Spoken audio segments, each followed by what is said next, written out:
Justru karena itulah yang saya tanya, apakah hukum Taurat itu didatangkan Tadi kan oleh... saya sudah jawab masih berlaku.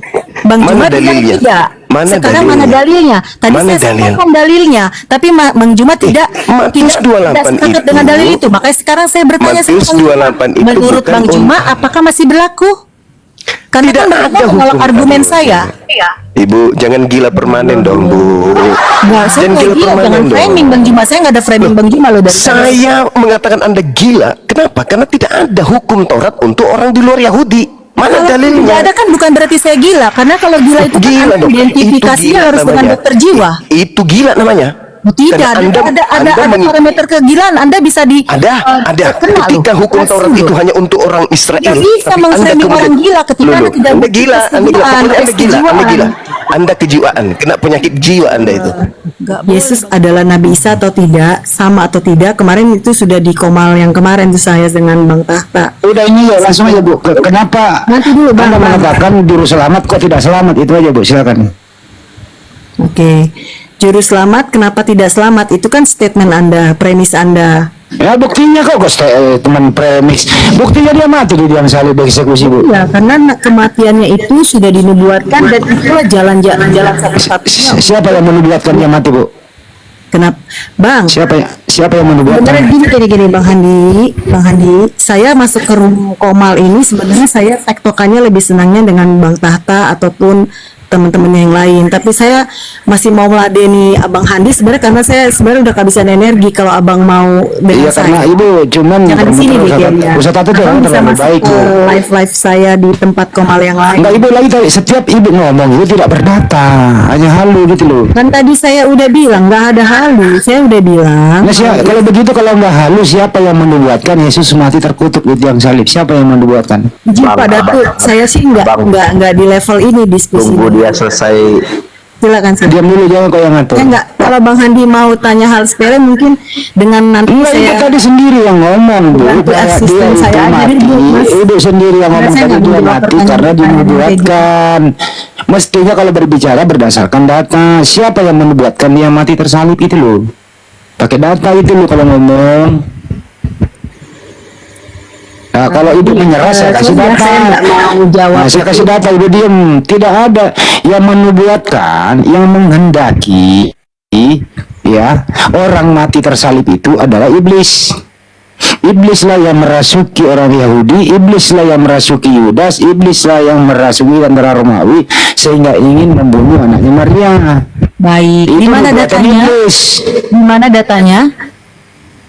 Enggak, saya kasih data. Di ayat berapa? Nah, kamu nggak bisa jawab juga kan? Ada bisa. Ya, coba kasih datanya. Di ayat berapa? Sambil pulpen saya. Yohanes 8:44. Oke, Saya tunggu baca, Kak Kak. itu. Saya ambil Alkitabnya. Duh, kamu repotin saya. Sebenarnya saya diundang naik ke Komal ini, bukan saya. Saya lagi bacakan mau- aja. Kalau Ibu minta Oke, data, boleh, berarti boleh. saya buktikan datanya gitu loh. Boleh. Tapi saya Iblis. pulpen supaya nanti Ya. besok saya bisa klarifikasi. Iblislah yang menjadi bapakmu dan kamu ingin melakukan keinginan bapakmu. Ia adalah pembunuh manusia sejak semula dan tidak hidup dalam kebenaran. Jadi iblislah yang menjadi Saya catat ayat berapa tadi, Bang? Yohanes 8:44. Yohanes 8 ayat 44. Oke, silakan dibaca. Ya udah saya baca tadi. Jadi iblislah yang menjadi bapakmu sehingga kau ingin membunuh Yesus gitu loh. Jadi Gimana ulang-ulang? Astagfirullahaladzim. Yohanes 8:44 Bu. Oke, gimana paparannya? Ya iblislah yang menjadi bapakmu dan kau ingin melakukan keinginan bapakmu. Ia adalah pembunuh gitu loh. Jadi yang ingin membunuh lagi nih kutil ayat ya. dengerin, Bu. Jadi yang ingin membunuh Yesus, iblislah yang mempengaruhi dia begitu. Oke, perikopnya apa di situ? Pasti ada perikopnya. Kok pakai perikop sih? Gini, kemarin tuh ya, Ada aja. di Komal sehari sebelum saya masuk sini, saya tuh sudah sampaikan. Kasih data Jadi, minta saya perikop. masuk tuh lagi Perikop mempelajari itu buat cara kalian, perikop lagi. cara kalian menginterpretasikan ayat-ayat. Gitu. Jadi kenapa terjadi miss ketika kalian mendapat? Nah sekarang Ibu lagi yang jawab. Nanti sabar, saya ngomong dulu dong. Enggak, Ibu nggak menjawab. Ibu lagi jawab. Siapa yang menubuatkan Yesus mati terkutuk di tiang salib? Saya udah jawab iblis. Ibu jawab siapa? Oh salah, Mika, kitab para nabi itu sudah. Ya siapa? Siapa yang menubuatkan? Aduh, saya malas loh jawab yang ini. Iya memang malas karena ini cuma halu, nggak pakai data. Kamu datang ke Komal saya deh kalau Sabtu. Ilah. Ibu bilang aja deh saya ke gereja deh, saya nanti siang khutbah deh di gereja. Boleh, deh, boleh. gereja Kalau ibu. kamu bertantang itu puji Tuhan. Siapa tahu. Di mana gereja ibu? Undang saya benar, serius saya datang. Iya, boleh. Suruh semua jemaat gereja, saya nggak bawa Bible, saya jawab pakai data. Oke. Boleh. Saya undang kamu. Di mana gereja ibu? Hari apa saya datang? Serius. Bener. Oke, kalau gitu add saya add kamu nih sekarang. Nomor HP saya ada di YouTube saya bu, gampang. Ambil nomor HP saya di mana-mana. Tulis nomor HP saya di bawah teman-teman. Biar ibu ini undang saya ke gerejanya. Boleh. Berapa nomor HP-nya? Ada di bawah. Tulis semua teman-teman. Tulis cepat nomorku di bawah ya. Sambil perhatikan aja bu nanti ya. Oke? Oke, boleh. Oke, lanjut Ustaz. Saya ketik dulu nomor aku di bawah. Lanjut aja deh. Udah. Dia mau undang saya ke gerejanya. Bang Suma naikkan, Bang Suma naikkan. Gak ada Bang Suma teman-teman. Di mana ada Bang Suma? Senang sekali. Bang Suma naikkan. Jadi kalau Bisa berbicara cek itu, data. bu, kalau berbicara itu harus disertakan data. Iya, Jadi saya itu kasih udah data pasti. tadi. Kalau saya ngomong dulu. Ya, tidak ada perintah Tuhan itu di dalam Bible. Ya, bahwa boleh membunuh orang yang tidak bersalah. Justru perintah Tuhan, baik di 10 perintah Tuhan, termasuk di Ulangan 23 nomor 7 itu, dilarang membunuh orang yang tidak bersalah. Betul. Anaknya Maria, dengerin dulu bu, saya ngomong dulu, ibu catat datanya. Sudah. Saya Ya, sambil- anaknya Maria itu tidak punya salah sama sekali. Dia malah orang soleh, ya. Dia orang baik, dikaruniai oleh Tuhannya, dilindungi oleh Tuhannya. Makanya di Ibrani 5 nomor 7, karena kesolehannya dia diselamatkan dari maut, doanya didengarkan. Jadi perintah Bapa tidak boleh membunuh orang tidak bersalah. Yang mengendaki Yesus mati di tiang salib adalah Ya, iblis lah yang, dengerin dulu, iblis lah yang menjadi bapakmu. Tidak ada itu nubuatan Nabi membunuh orang yang tidak bersalah bu, tidak ada. Dan sekarang pertanyaan ke ibu, siapakah yang menghendaki Yesus mati terkutuk di tiang salib? A. Tuhan, B. Iblis. Silakan dijawab bu. Tuhan atau Iya. iblis? Yang jelas secara jawabannya kalau iblis ya nggak mungkin. Terus siapa yang menghendaki Yesus mati terkutuk? Gini Kok gini? Antara Adam kamu dan Eva memahami dijawab. Alkitab. Tanpa kamu memahami analogi. Kok analogi sih? Tinggal dijawab siapa yang atau menghendaki metafora yang dulu. ada di Alkitab. Kamu akan gagal Iya kok paham. saya gagal paham, orang saya menerangi pakai data, terus saya nanya ke ibu bilang saya gagal paham. Data belum Dengarkan dulu pertanyaan saya sekali lagi bu, biar netizen terhibur. Siapakah yang menghendaki Yesus mati terkutuk di tiang salib? A. Iblis, B. Bapak. Ya, jadi gini, saya jelaskan mengenai data. Jangan dijelaskan, jawab dulu. Oke. Nanti dulu. Ketika seseorang meminta data, belum tentu dia bisa menginterpretasi. Kacau ini, Bu, nggak bisa diskusi. Oh, tidak kacau. Tidak kacau. Kalau kamu kan Ibu dengar nggak sih pertanyaannya? nanti dulu. Tadi saya belum catat di nomor handphone kamu biar saya undang ke gereja. Ibu dengar nggak sih pertanyaannya? Coba Pak Handi, saya balik lagi deh dulu. Handphone kamu dulu deh. Mana coba? Saya belum dapat nih. Ibu dengar nggak sih pertanyaan gua? Ya, itu saya jawab dulu nanti. Ini handphone kamu dulu, selesaikan satu persatu. Mana Ibu handphone? dengar nggak sih? Satu, mana handphonenya. Kedua, saya undang kamu ke gereja. Baru ketiga, saya menanggapi pertanyaan kamu selanjutnya. Mana nomor Tuh handphone? nomor saya di bawah tuh, saya tulis sendiri tuh. Mana, Tuh, coba? Tuh di bawah. Oke, mana? Tuh terlewat. Tuh, ada tuh. Tapi ngomong Ada. aja, kalau daripada detik kan dibaca publik juga. Kamu ngomong Ada saja, tuh, saya ada ngomong. tuh nomor saya di bawah. Mana? Saya nggak ada lihat. Ada. Teman-teman diulang tuh nomor saya. Coba yang di bawah di typing, baca Tuh ulang. diulang dong. Oh iya, teman-teman di bawah cepetan dong. Salam kenal, Masalah Bang nomor Handi. aja udah. Oke, salam Sekarang kenal. pertanyaannya. Nanti dulu, saya belum dapat. Oke, kos. Itu banyak banget tuh nomor gua ditulis di bawah. Sebentar. Mana tadi? Data ke mana? Setelah aku bentar keluar TikTok baru. 233 7.800. Oke. Ya, silakan pertanyaannya, Bang. Oke, siapakah yang menghendaki Yesus mati terkutuk di tiang salib? A. Bapak, B. Iblis.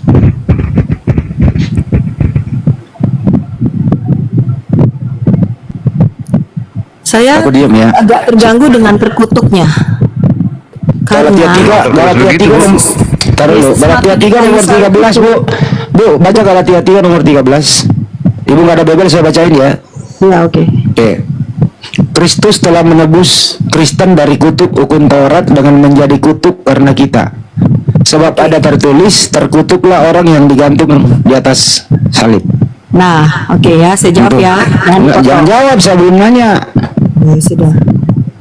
Pertanyaannya, siapakah yang terkutuk di tiang salib? Oke, pertanyaanmu, saya jawab ya. Pertanyaanmu yang terkutuk itu di kayu salib, terkutuknya harusnya kamu anulir. Itu pertama, karena terkutuk itu adalah sebuah diksi, sebuah analogi. Itu satu. Kok analogi? Nah, terkutuk yang dimaksud analogi adalah gini, penyalipan pada saat Yesus disalib bagi bangsa Israel saat itu adalah sebuah kutukan, karena yang hukuman tertinggi itu zaman dulu itu adalah penyalipan. Ibu kok kemana-mana sih? Boleh dong saya jawab. Bapak jangan menginterupsi.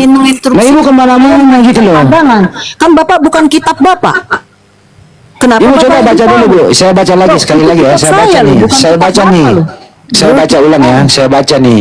Ya. Kristus telah menebus kita dari kutuk hukum Taurat dengan menjadi kutuk karena kita. Sebab ada tertulis, terkutuklah orang yang digantung di tiang salib. Pertanyaan saya, Bu, siapa nama orang yang digantung di tiang salib itu?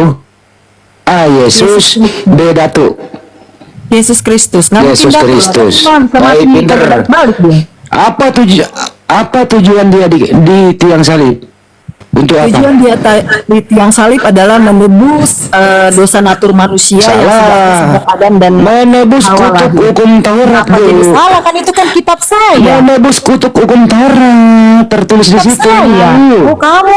Ya, itu termasuk. Makanya dia bilang, saya datang ke dunia ini untuk menggenapi hukum Taurat itu. Oke, Bukan caranya pertanyaan untuk selanjutnya. Jadi gini, Pak Haji. Bagaimana cara Yesus menebus kutuk hukum Taurat dengan menjadi apa? Jadi gini, Bang Andi. Aduh. Beralih ke pertanyaan lain. Aduh. Saya tuntas menjawab pertanyaan yang kamu tanya. Kamu nggak pinter-pinter nanti. Kamu yang nggak pinter, Bu. Data lu lawan. Itu kitab saya. Kenapa? Data lu lawan. Kamu nggak pinter. Orang datanya Kitab sejelas saya. kok. Kalau kitab kamu boleh. Misalnya saya nih menginterpretasi Quranmu, nggak apa-apa kamu bilang saya tidak mengerti. Emang lu bisa baca? Emang bisa. Kenapa? Saya ulang ya, Bu ya. Yesus itu di situ tugasnya sebagai apa di Galatia 13? Untuk apa dia? Itu aja, silakan. Reverse tadi merujuk yang ayat yang kamu bacakan untuk yang terkutuk karena hukum Taurat tadi kan. Tapi saya segini sebagai orang Kristen, saya ingin mengajari kamu bahwa not only kitab Taurat, paham nggak sampai sini? Kalau Apa kamu sih? hanya memahami dalam konteks hukum Taurat, kamu gagal paham. Saya bahas Galatia 13. Betul, Bang Di. Bang Arif, Ustaz Tata baterainya habis katanya. Baterainya habis katanya, jadi nggak bisa naik. Lanjut, Jadi lanjut. gini Bang Andi, aku udah mah kalau mau diskusi baik-baik aja. Ini Dan saya pakai bukan data di loh, Bu. level- Saya ulang lagi, Kamu saya jangan ulang lagi. lepas saya di level Saya baca awal. lagi datanya. Saya baca lagi datanya nih. Kristus telah menebus kita dari kutuk hukum Taurat dengan menjadi apa, Bu? Lanjut. Menjadi apa? Gini Bang Datu, sorry moderator ya. Saya Itu ini disuruh baca datanya nggak mau. ini saya nggak suka yang kutal-kutil ayat, kleto ayat. Lo pakai data kadang-kadang, Bu. Izin saya ngomong ya Pak Andi, atau Pak Andi ngomong dulu Iya. baru saya ngomong. Itu Anda ini bukan apa tuh, Pak? klepto Saya ayat, pakai Bu. data, loh. Itu bukan klepto ayat, itu Silakan, tertulis kecuali ada pemotongan ayat. Di Ya, situ dibacakan secara letterlek tertulis dan seluruhnya, kecuali ada potong-potong ayat. Jadi ibu terangkan saja gimana? Kan di situ kan tertulis terkutuklah orang, karena ada situ orang yang bisa lihat. Berarti ada person. Di sini kalau diskusi itu Bu tahu pakai data Bu, kita nggak ada macam orang di sini. Santun, berdekasi dan berdata. Nanti itu Bu Bang Di. Ya, makanya tadi kan saya Saya sudah ulang nih, jawab. Kristus telah menebus Kristen dari kutuk hukum Taurat dengan menjadi apa Bu? Lanjutin. Menjadi kutuk. Ibu susah Ibu karena nggak bawa Bible, susah diskusi. Iya, makanya tadi kan saya udah jawab Pak Handi. Kalau rujukan Pak Handi tadi, yang kenapa Yesus itu menebus kutuk dari hukum Taurat itu karena sampai ke zamannya Zakaria penulisan kitab Zakaria di bawah nggak ada yang berhasil Ibu menggenapi. di sini ada Billy Yahudi Bu, Yudasmi yang punya hukum Taurat. Kenapa Zakaria di bawah? Iya. Ada di sini yang punya kitab Torah. Ibu bilang kalau kitab Torah itu punya kutuk, maka kita tanyakan sama Bang Willy nih. Silakan Bang Willy. Biarin dulu. Siap. Gini, kalau teman-teman kan tadi minta data, makanya saya bilang sama Mas Handi, kalau mau diskusi mengenai yang reverse to data, karena sekarang saya lagi nggak pegang data, saya nggak bisa berdiskusi itu. Ya udah kalau Ibu nggak pegang data ngapain Ibu? Bukan berarti kalau Bang Handi, saya belum selesai. Tapi Ibu kalau Ibu nggak ada punya data ngapain Ibu nerangin siapa yang percaya Ibu nggak pakai data? Emang ada orang mau percaya Ibu nggak pakai data? bukan, maksudnya gini, kan kami bukan ayat Kristen penghafal ya, yang hafal Alkitab ayat dari. Saya sudah kasih datanya Ibu, saya sudah kasih datanya. Jadi, saya tidak kurangi satu huruf pun. Saya ulang lagi, Kristus telah menebus kita dari kutuk hukum Taurat dengan menjadi kutuk karena kita, sebab ada tertulis terkutuklah orang yang digantung di atas salib. Pertanyaannya, siapakah yang terkutuk di atas salib itu? Tadi bisa jawab Pak, Tuhan Yesus. Tadi ngomong Tuhanmu terkutuk, selesai. Udah selesai, udah dijawab. Kenapa kamu yang jadi nyelesaikan? Kamu udah dijawab. Makanya itu nyambung dengan. Nah, makanya saya bilang tunggu. Udah dijawab, udah selesai. Kasih waktu untuk menjawab. Orang bawa data, belum tentu dia bisa menginterpretasikan data. Contoh, orang sekolah bawa buku, bawa data, belum tentu dia pandai menginterpretasikan apa yang di dalam buku itu. Jadi Anda jangan sombong lebih bagus itu apa yang kita bicarakan, lebih bagus itu apa yang kita bicarakan sesuai dengan data daripada orang berbicara tanpa data tidak nyambung. Nah itu yang lebih berbahaya. Sampai habis saya dengerin. Kayak si Tadi Endis Bapak gitu. bicara sampai habis saya dengerin. Enggak, saya udah puas. Ibu udah menjawab. Ibu sudah menjawab dengan jujur. Tuhanmu terkutuk. Tadi udah jawab. Selesai saya. Silakan. Gagal paham. Kamu gagal paham. Gitu loh. Gagal paham kamu menginterpretasikan kitab Nah, Ibu tadi yang jawab bahasa Indonesia. Saya udah dengar. Kamu jawab. Kamu tadi Ibu tadi udah bahasa Indonesia menjawab. Tuhanmu terkutuk. saya tidak bisa menjelaskan dan kamu tidak berhenti bicara. Kamu di mana santun etika? Kan Ibu udah jawab, saya udah selesai. Mungkin sama Bang Tahta masih enak kemarin saya diskusi. Karena saya menghargai dia menghargai saya. Saya juga menghargai Bisa Ibu. kamu main begitu. Makanya tadi saya sangat menghargai tadi jawaban Ibu, udah jujur mengatakan Tuhanmu terkutuk. Saya hormati Ibu kok. Saya tidak mengatakan, tapi kan bukan itu interpretasinya. Tadi Ibu udah jawab kok Tuhanmu terkutuk, ada Apakah setiap rekamannya. statement interpretasinya harus begitu? Nah, saya coba minta klarifikasi sama netizen di bawah. Netizen semuanya, baik di sini maupun di YouTube. Ibu ini sudah mengakui nggak Tuhannya terkutuk? Mengakui, B tidak. Jawab. Tidak. Ada rekamannya lah, Bu. Terkutuk, makanya tadi waktu saya jawab saya underline terkutuknya supaya kamu jangan gagal paham. Ibu sudah akui itu, netizen mendengar semua. Kamu gagal paham kok. Ada rekamannya, Kamu Bu. tuh makanya salah orang. Saya kalau orangnya baik kayak Bang Tahta, Bang Datu kemarin. Jadi sampai pagi sama tidur, Bu. Enak saya diskusi, nggak apa-apa. Tapi kamu gagal paham. tidak mempersilahkan orang menerjemahkan interpretasi dari ayat itu. Nggak santun itu dalam berdiskusi. Coba Kan itu sebelum bukan ibu saya. interpretasi, sebelum ibu Kita- interpretasi kamu coba tidak ibu bisa baca dulu. mengklaim bahwa kamu mengerti. Kita Sebelum ibu sebelum ibu interpretasi itu, sebelum ibu coba ibu baca dulu datanya, Bu. Nah, Coba berarti dibaca dulu. sini aja kamu ulang-ulang. Tadi saya udah bilang saya nggak bawa Ibu data, kamu nerangin, tapi ibu nggak ngerti. Kamu kalau udah kalah jangan bolak-balik. Mau nerangin data tapi dia nggak bisa membaca datanya. Kamu nggak usah mempermainkan kosakata kalau sama saya, karena saya itu strict sama fundamental sama esensi. Saya nggak bisa main drama sama saya. Ya terus ibu ngapain di sini, Bu? Main drakor. Nggak ada ngapa-ngapain. Saya tadi diundang untuk naik ke atas. Saya Nah, ya udah silakan kalau mau diundang, Bu. Penuhi undangannya aja. Silakan ngomong, Bu. Sampai Iya, tadi. tapi kan Anda yang bertanya sama saya. Saya tidak tadi mengganggu Anda. Saya juga nggak mengganggu Ibu. Saya merasa terganggu dengan klaim-klaim Anda. Ya karena Ibu terganggu dengan iman Anda, tidak bisa dibuktikan di sini. Loh, itu kan interpretasi Anda dan statement Anda. Saya Ya tidak buktinya Ibu sudah ngaku itu kan Anda terkutuk tadi. itu interpretasi Anda. Saya kan Loh, tidak saya dengar kok interpretasi apa? Ibu Iya, Bu, bayangkan kami Ibu dengar, begitu Bu, tadi. sini, kami dengar, Bu, yaudah. Kami dengar, Bu. Dengan tanya jawab Anda. Enggak, jawaban Ibu begitulah tadi, Bu. Kamu pikir kita nggak mengerti cara kamu menggiring? Kalau saya menggiring emang Ibu domba digiring Hati-hati enggak? ngeluarin sopan statement. kawan di itu Emang cewek. Ibu domba digiring? Enggak dong. Gimana kau diskusi sama Bang wanita? Handi, kalau katanya Handi mau Saya baca diskusi, lagi, ya. nggak usah baca lagi Handi. Kamu Kristus itu telah menebus tidak menggiring kita opini dari tidak baik. hukum Tidak boleh Taurat begitu. dengan Kalau dialog menjadi agama, kutuk boleh. karena kita.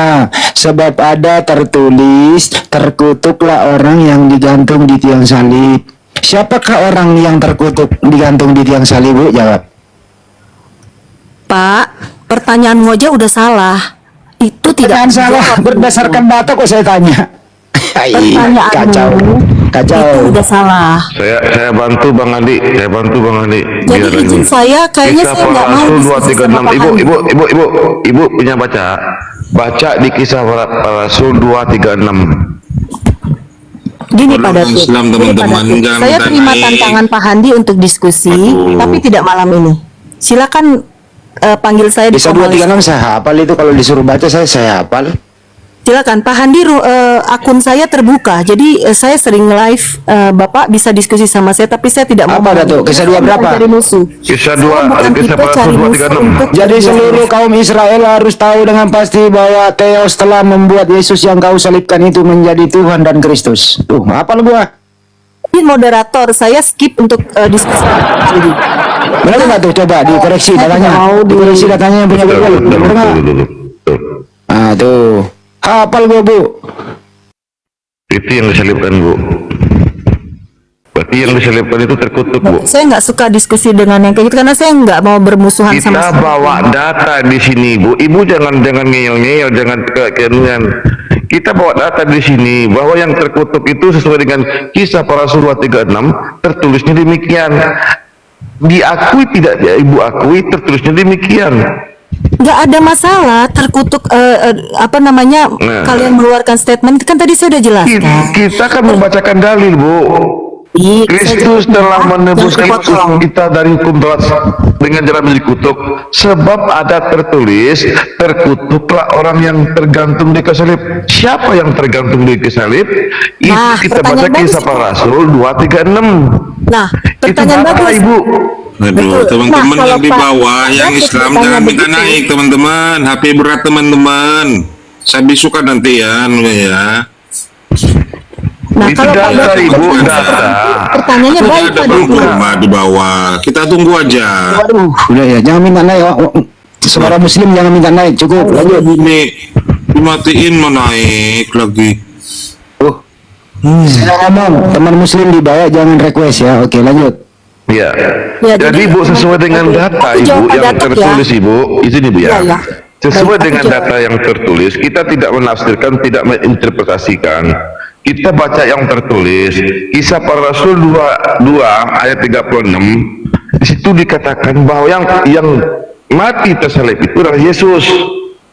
Jadi Ibu lari kemanapun untuk menghindari bahwa yang terkutuk itu adalah Yesus, nggak akan bisa.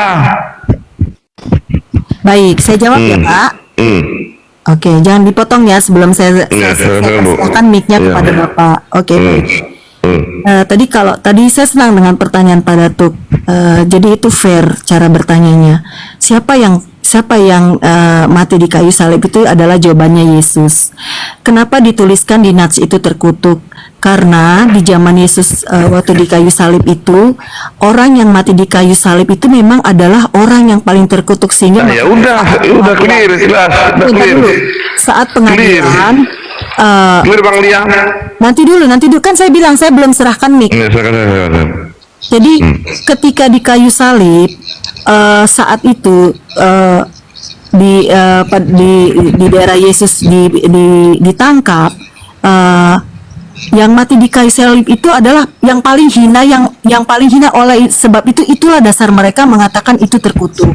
Sama seperti kita sekarang di zaman sekarang adalah ketika kita dihakimi dan kita mati, ditembak mati seumur hidup, hukuman seumur hidup, itu sama beratnya seperti penyaliban Yesus saat itu. Itu yang pertama. Yang kedua, kenapa dia bilang tadi dari natsnya, ini saya dicatat nih. Aduh Ibu, jangan berpanjang-panjang Ibu. Di sini udah jelas Ibu sendiri mengakui kalau Yesus itu matinya terkutuk. Ya udah jelas. Ya, Jangan diplesetkan ke sana ke sini, ke mana ke sini. Ibu pergi ke Jakarta dari Surabaya, tapi Ibu pergi ke Roma dulu, pergi ke Inggris dulu. Kalau tujuan Ibu jelas itu Jakarta. Jelas di ayat tersebut dikatakan bahwa Yesus terkutuk. Udah jelas apa lagi? Karena menanggung dosa Ibu. Jadi kita nggak jadi perpolemik lagi, Bu. Oke. Nggak jadi polemik lagi, kecuali di situ tidak ada narasi terkutuklah orang yang digantung pada kayu salib. Baru kita tidak adakan interpretasi. Jadi kalau ada narasi di situ terkutuklah orang yang digantung pada kayu salib, kemanapun Ibu larikan, diterangkan di ayat lain yang tergantung di kayu salib Yesus. Apalagi yang Ibu mau interpretasikan? Enggak, saya jadi maksudnya gini, Anda tuh penekanannya apa? Anda tuh mau tahu Ibu Yesus itu menjadi sosok yang menggiring terkutuk. seakan-akan yang mati terkutuk itu bukan Yesus. Padahal jelas di situ dikatakan yang mati terkutuk itu Yesus. Ibu tolak pula. Bukan, salah, bukan begitu, bukan begitu Pak. Kenapa Ibu tidak mau menjawab bahwa yang mati terkutuk Yesus? Loh, bukan saya tidak menjawab. Dari tadi saya sudah menjawab bahwa Mana kapan Ibu jawab? yang mati di kayu Pertanyaannya salib. tadi, yang mati di kayu salib siapa? Saya jawab Yesus, oke. Ya udah, jelas. Oke, ya udah kan saya dari tadi Udah, juga jelas. saya konsisten. Yesus yang mati di tiang salib, apakah yang mati di tiang salib itu terkutuk? Terkutuk dia tidak. Tapi ketika premis Ya, Bapak nggak dijawab, kan? katakan Yesus itu terkutuk, itu salah. Itu yang tertulis. Paham, gagal pahamnya di situ. Terkutuk. Kalau Bapak bilang, Ibu, premis ya. Datuk, diam Datuk. Saya ngomong, apakah yang digantung di tiang salib itu terkutuk atau tidak? saya jawab tidak. Tidak. Karena Baik. 2 Petrus ayat berapa? Terus, entar dulu kalau tidak, tapi saya pakai data. Kata Paulus, terkutuklah orang yang digantung di tiang salib. Ini benar datanya atau salah? Kalau merujuk satu ayat saja, kan tadi nanti dia Hei. tanya. Semua yang di kayu salib bukan hanya Yesus, itu semua. Saya tambahkan lagi di Ulangan 21 nomor saya tambahkan lagi. Malas Itu ya. Yahudi ya, ini. Saya nggak Ulangan 21 nomor 23. Dia dulu Bu, saya pakai data. mau diskusi sama Handi di malam mau Maka janganlah mayatnya dibiarkan semalam-malaman pada tiang itu, tetapi haruslah engkau menguburkan dia pada hari itu juga, sebab seorang yang digantung terkutuk orang yang digantung di tiang salib. Paulus menjelaskan juga, terkutuklah orang yang digantung di tiang salib. Anda bilang juga Yesus mati di tiang salib. Yesus adalah orang waktu digantung, begitu. Jelas kok itu. Dia kenapa terkutuk? Kenapa dia menjadi kutuk? Karena menebus kutuk hukum Taurat. Dengan menjadi kutuk karena kita. Yang menjadi kutuk siapa? Udahlah Bu ya. Kamu melawan datamu sendiri. Jadi musuh kamu adalah Paulus. Lanjut, selesai. Wah, Anda tuh jangan menggiring opini dan membuat statement yang tidak disepakati loh. nggak bisa begitu dalam berdiskusi. Sedangkan aku interpretasikannya gagal paham. Karena kan saya udah bilang 2 Petrus 20 berapa itu ayatnya, Yesus itu tanpa dosa. Jadi ketika Anda mengidentifikasinya, ntar dulu Bu Nurma, ketika Anda mengidentifikasinya itu terkutuk, Anda salah besar. Oke, kalau Yesus tanpa dosa, Anda udah tidak diam. bisa Oke. mencungkil-cungkil Kalau Yesus tanpa dosa, boleh nggak membunuh orang yang tidak berdosa? Boleh, dia tidak. bilang dia terkutuk. Jadi saya menganulir 2 Petrus tadi yang mengatakan dia Iya, tidak saya ikuti berdosa. Ibu. Boleh nggak membunuh Yesus yang tidak berdosa? Boleh, dia tidak. Kalau Anda mengikuti hukum Taurat, Anda tidak boleh, tapi itu tetap dilakukan pada saat itu. Kenapa? Siapa yang Karena membolehkan, sudah- Bu? Siapa yang membolehkan? Karena kalau tidak diperbolehkan sama orang-orang yang Ya, membunuh siapa Yesus, yang membolehkan membunuh orang tidak bersalah? Siapa? ya manusia yang membenci Yesus, yang Siapa tidak nama mengenal manusia itu? kebenarannya karena dia Siapa? mengaku Yesus itu Tuhan. Siapa? Siapa? Bahkan murid Yesus saja Aduh, nggak bisa mau diskusi dijual ini. di Udah, turun kau stadion. Turun kau, Ibu. Turun kau, Ibu. Nggak ada gunamu kau di sini. Main cerita aja kau. Nggak ada gunanya kau, muter-muter doang. Itu Ibu yang satu, Ibu Nurpawati, kayaknya mau bicara, silakan. Silakan Bu. Ya, terima kasih Pak. Selamat malam semua. Ya, selamat malam Bu. Bang Andi Silatona masih, Bang Tawaras masih, itu udah Adi. Bang Tawaras. Udah ada Bang Juma, udah naik. Diam dulu semua. Waalaikumsalam. Assalamualaikum Bang Juma. Waalaikumsalam kawan-kawan semuanya. Pertama saya mau katakan begini, kalau kalian mau diskusi, diskusinya yang benar. Kalian bertanya, tapi ketika dijawab, kalian ngotot dengan jawaban kalian. Seakan-akan kalian itu paling tahu Alkitab kami atau Bible kami gitu loh. Kan data Bu. Dengar dulu, Benar, jangan Ibu. Cuma yang jawab. Biar Bang Juma yang respon. itu dengar dulu gitu loh. Kalau mau diskusi yang benar, jangan kalian bertanya tapi kalian juga yang ngotot menjawab, itu nggak etis juga. Yang kedua, kalau kita mau diskusi maka benar diskusinya, jangan untuk mencari-cari kesalahan, jangan untuk menghina, jangan untuk mentertawakan, karena agama apapun di dunia ini tidak pernah diizinkan untuk menghina, memfitnah, Tidak ada orang yang menghina, tidak ada orang yang tertawa, Bu. Ibu salah tadi. Nah, jangan dijawab dulu. Ibu memframing, tidak ada orang yang menghina, tidak ada orang yang tertawa. Kenapa Ibu framing? Nah, kan ketika kalian orang-orang bertanya, orang Sekarang buka topik aja Bu, kalau mau diskusi, silakan Bang Juma. Ya, jadi gini Bu ya. Dunia juga tahu kok bahwa yang tergantung di atas salib itu kan terkutuk. Kan itu faktanya. Tertulis di Bible Galatia 3 nomor 13. Al-Quran saya juga mengatakan itu. Bahwa yang disalib itu adalah orang yang memerangi Allah, memerangi Nabi Isa. Makanya oknum itu disalibkan. Nah, di Galatia 3 ini Bu, nomor 13, itu kan mengutip ke kitab Ulangan 21, nomor 22 dan 23. Karena Paulus mengatakan, sebab ada tertulis. Tertulis di mana? Di Ulangan 21. Ternyata di situ, Tuhan yang mengutuk oknum yang digantung di atas salib ini. Gitu loh Ibu. Jadi yang Anda sembah ini memang makhluk terkutuk memang. Nggak bisa dipungkiri. Kristus telah menebus Kristen dari kutuk hukum Taurat. Dari sini aja muncul penyesatan. Sejak kapan Taurat itu adalah adalah kutuk? Justru yang tidak menjalankan Taurat itulah yang terkutuk. Bukan Tauratnya yang kutuk, bukan. Tapi Kristen dalam hal ini Paulus mencoba untuk mendoktrin bahwasanya Kristus telah menebus Kristen dari kutuk hukum Taurat dengan jalan menjadi kutuk. Yang dikutuk Taurat itu adalah orang yang melanggar hukum Tuhan. Terkutuklah orang yang berzina, terkutuklah orang yang melanggar hari Sabat, terkutuklah orang yang makan suap, terkutuklah orang yang menggeser batas tanah. Itu yang dikutuk oleh Taurat. Artinya dengan pola ini, begitu begitu Yesus datang mati terkutuk di atas pohon, artinya tadi orang yang terkutuk karena makan suap, orang yang terkutuk karena berzina dan seterusnya, tidak terkutuk lagi ketika mereka melakukan hal tersebut.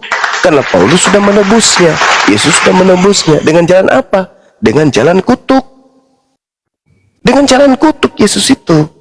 Jadi Anda menyembah makhluk Tuhan yang mati terkutuk di atas pohon, di atas salib. Itu fakta, Bu. Silakan pakai data bantai itu, silakan.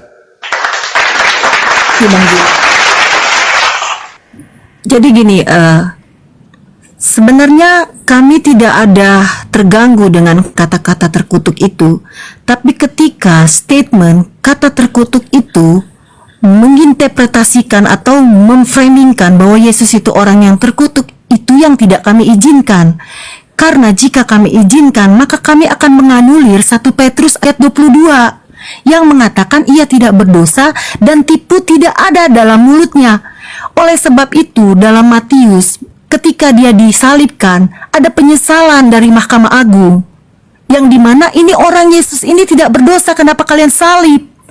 Tapi ketika Bang Juma tadi mengatakan bahwa Yesus ini memang untuk menebus dari hukum kutuk Taurat itu, kami mengaminkan. Karena jika bukan Yesus yang menebus kutuk dari hukum Taurat itu, kami tidak sanggup. Itulah kenapa kedatangan Yesus itu menempatkan hukum kasih kami, yaitu hukum di Matius 1 kalau nggak salah pasal 37 ayat 17 mungkin, coba dicek karena saya nggak megang. Dia bilang, kasihilah Tuhan Allahmu dengan segenap hatimu. Itu memperkuat atau mengcover hukum Taurat 1 sampai hukum Taurat ke-4, di mana dibilang jangan sebut Allahmu dengan sembarangan, aku adalah Allah cemburu, dan sebagainya. Hukum kasih yang pertama ini mengcover, menutupi, menggenapi hukum Taurat pertama dan ke-4 sampai ke-4. Lalu hukum Taurat ke-5 sampai ke-10, hormatilah orang tuamu, jangan berdusta, jangan berzina, jangan membunuh. Itu terdapat di hukum kasih yang Yesus paparkan yang kedua, yaitu kasihilah sesamamu manusia seperti dirimu sendiri. Jadi dari hukum inilah yang pertama dan yang terutama.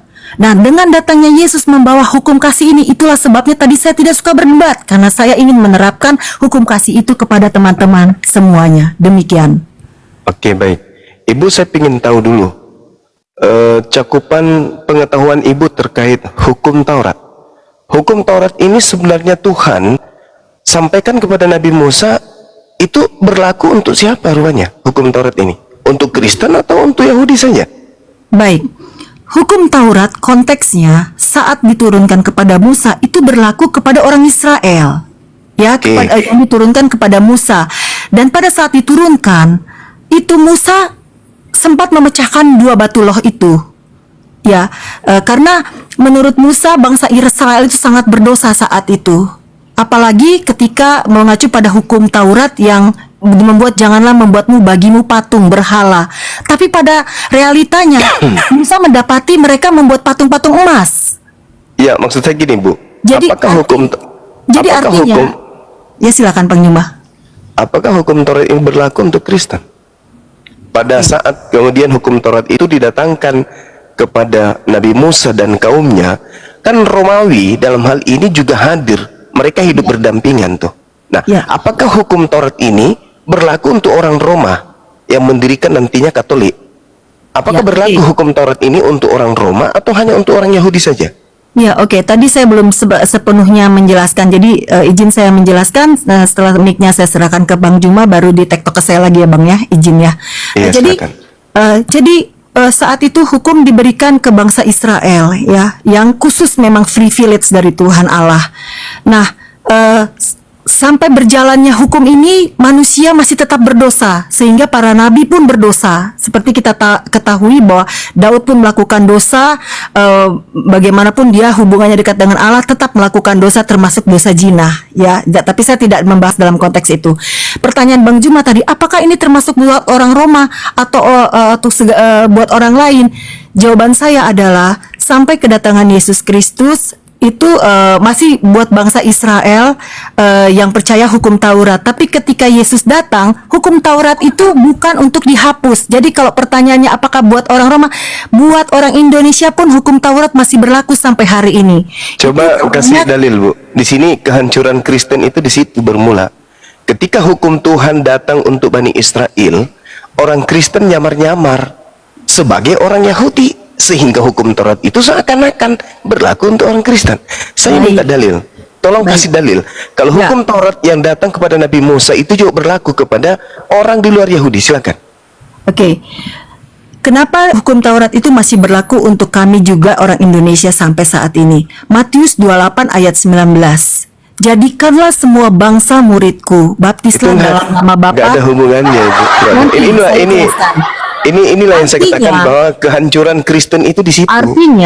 Artinya apa yang menjadi ketetapan dari Allah yang digenapi oleh Tuhan Yesus Kristus itu tetap berlaku ke seluruh bangsa. Dalilnya, Bu. Saya butuh dalil. Kita butuh yang dalil. tadi kan saya bilang Matius Matius 28 dan ada saya nggak nomor boleh. Dan ada Sama, Matius Bu. yang bilang bukan meniadakan hukum Taurat. Mungkin ayatnya Bapak bisa Matius 5:19. Jadi gini, Ibu, yang saya tanya, apakah hukum Taurat yang datang kepada Nabi Musa itu berlaku kepada bangsa lain di luar Bani Israel? Dasar Dalil. Ya, Dalilnya mana? Berlaku. Dalilnya Makanya tadi ada. saya katakan Matius 28 ayat 19. Lah, itu bukan hukum Taurat itu. Bukan, Itu bukan maksud hukum Taurat saya itu. pengajaran Yesus itu berlaku ke seluruh bangsa sehingga Matius 5 ya tadi ya itu terdapat di Matius Yang 5 keberapa sekali yang lagi saya- dikatakan, sekali aku lagi saya datang bukan katakan.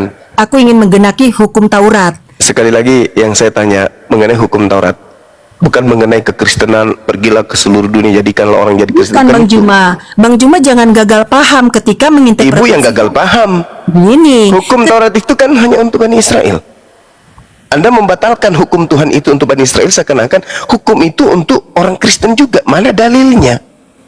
Tadi kan Pergilah sudah ke saya seluruh. sampaikan, Iya, oke, sabar Bu, Bang sabar. Juma. Pergilah ke seluruh dunia, jadikanlah seluruh bangsa menjadi muridku, menjadi Kristen, bukan menjadi penganut Taurat. Menjadi Kristen.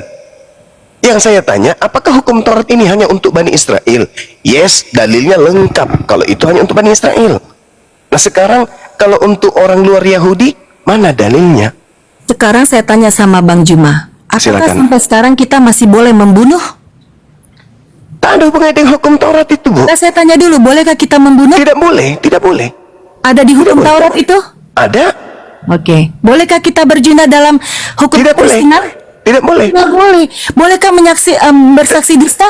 Sekarang Tidak begini. boleh. Ibu, Makanya, hukum dengar saya. Taurat nanti dulu Bang Juma. Miknya belum saya serahin ke Bang Juma. Oleh Jadi sebab nggak bisa itu, diskusi, semua yang tercantum nggak dalam bisa hukum diskusi Taurat seperti itu tidak bisa dilakukan meski itu zaman sekarang. Kan tadi saya Dan sudah sampaikan. Ibu, Makanya hukum dalilnya mana? Saya minta yang tadi dalil saya loh. sudah sampaikan yang tadi di Mana hukum dalil? Matius yang di Matius saya bilang Matius bahwa itu aku datang ajaran untuk menjadi Kristen.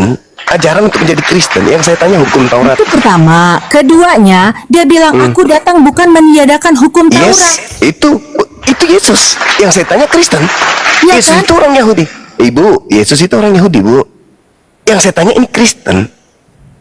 Yang bilang Yesus bukan orang Yahudi Ya, siapa? maka dari itu Yesus memang tidak orang lucu, Yahudi. tidak lucu kalau Anda mengambil jawabannya itu dari pernyataan Yesus. Yesus itu orang Oke, Yahudi. sekarang saya Aku kembalikan sama Pak Bang Juma.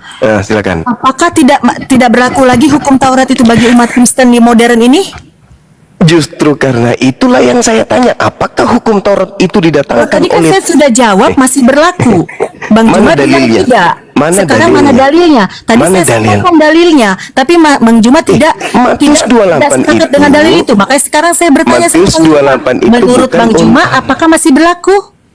Karena Tidak kan Bang ada Juma menolak hukum. argumen Aduh, saya. Ibu, jangan gila permanen dong, Bu. Nggak, saya Jangan nggak gila gila, permanen jangan dong. framing Bang Juma. Saya nggak ada framing Bang Juma loh dari Saya mengatakan Anda gila. Kenapa? Karena tidak ada hukum Taurat untuk orang di luar Yahudi. Mana Kalau tidak dalilnya? ada kan bukan berarti saya gila. Karena kalau gila itu kan Gila ada dong. identifikasinya Itu gila harus dengan namanya. dokter jiwa. Itu gila namanya. Tidak, Karena ada parameter kegilaan. Anda bisa ada. terkenal Ketika loh. hukum Taurat Langsung itu loh. hanya untuk orang Israel, Tidak bisa tapi Anda meng-framing kemudian orang gila ketika Anda tidak Anda memiliki gila, pokoknya Anda gila, kejiwaan. Anda kejiwaan, kena penyakit jiwa Anda itu.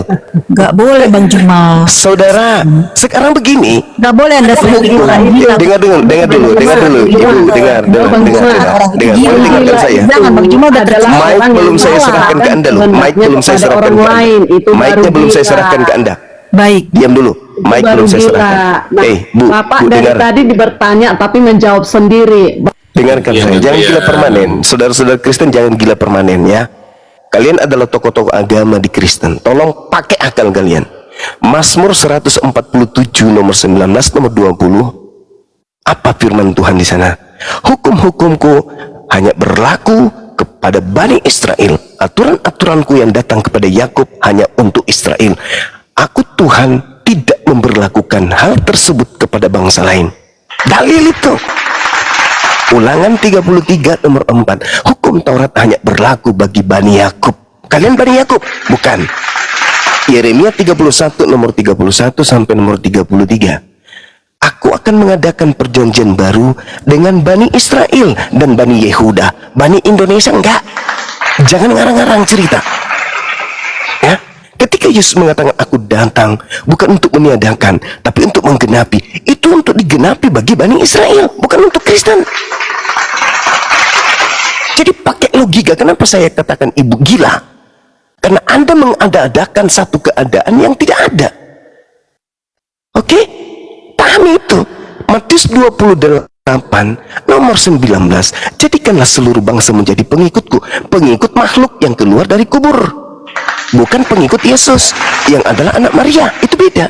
Yesus yang keluar dari kubur dan Yesus yang mengadakan pengajaran Injil kepada Bani Israel, itu adalah dua oknum yang berbeda. Nah, ketika Paulus mengatakan di dalam Galatia 3 nomor 13, Kristus telah menebus kita dari kutuk hukum Taurat, muncul pertanyaan, siapa kita ini? Kita ini Kristen. Sejak kapan hukum Taurat ini berlaku untuk Kristen? Kalau Yesus mati untuk menebus hukum Taurat, membatalkan hukum Taurat, maka Yesus mati untuk Bani Israel, bukan untuk Kristen. Karena hukum Taurat itu hanya untuk Bani Israel. Maka hukum-hukum Tuhan yang datang kepada Bani Israel dibebaskan untuk yang pemilik. Siapa pemilik? Orang Israel. Kenapa Kristen yang tepuk tangan? Makanya saya katakan, ibu ada gangguan. Kalau ibu tidak bisa menerima pernyataan saya berdasarkan dalil, ibu ada gangguan. Sebaiknya Anda periksa ke dokter jiwa. Silakan. Baik, terima kasih Bang Juma. Saya segera nanya. Halo. Terima kasih Bang Juma telah mengatakan saya gila.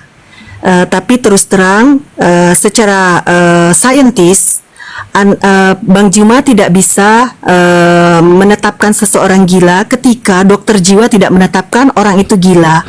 Karena ketika orang itu tidak sependapat dengan kita dan tidak bisa menjawab pertanyaan, bukan berarti orang itu gila. Karena itu tidak berdasar dari tes kejiwaan. Itu yang pertama. Jadi saya mohon dengan hormat Bang Juma menganulir kata gila dari framing tentang diri saya. Itu yang pertama. Kedua, saya menghargai yang Bang Juma sampaikan bahwa memang tadi ada di Yeremia, ada di Ulangan bahwa kitab hukum Taurat itu diberikan kepada bangsa Israel. Nah, kenapa alasan saya mengambil Matius 20 ayat 19? Sebenarnya tidak hanya berhenti di ayat 19, tapi berlanjut di ayat 20 yang mengatakan, ajarlah mereka melakukan segala sesuatu yang telah kuperintahkan kepadamu. Artinya, ketika kami sudah dibaptis dalam nama Bapa, Anak, dan Roh Kudus, kami pun harus mengikuti ajaran-ajaran Yesus yang dia ceritakan, sampaikan kepada murid-muridnya dan yang dia perintahkan kepada murid-muridnya. Ketika kami tidak melakukan ajaran yang diperintahkan kepada murid-muridnya, termasuk melakukan hukum Taurat, berarti kami tidak menerima perintah yang dilakukan Tuhan Yesus. Itulah mengapa saya menjawab secara eksplisit bahwa Tuhan Yesus itu memerintahkan kami melakukan hukum Taurat. Dasar yang pertama itu. Dasar yang kedua adalah Ketika kami tidak melakukan hukum Taurat, itu sama saja kami menganulir hukum kasih yang saya sampaikan tadi di Matius 37.